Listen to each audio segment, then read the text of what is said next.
আসসালামু আলাইকুম। চলে আসছি সম্পূর্ণ নতুন একটা সেলাই নিয়ে।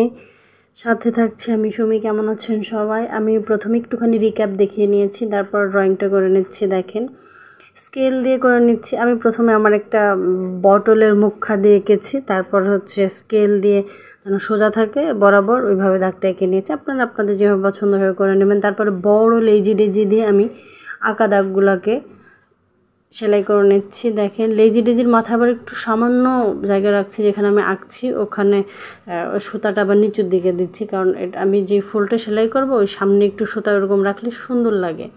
ঠিক আছে, দেখেন আমি বেশ খানিকটা অফ ক্যামেরাতে করে নিয়েছি। এটা জাস্ট কিছুই না, আপনার দুই পাশের যে লেজি ডেজি সুতা অপর পাশের সুতার সাথে এই পাশের সুতার ভেতর দিয়ে ঢুকাতে হবে, আবার বের করে আবার ঢুকাইতে হবে, এরকমই। দেখেন, খুবই সোজা।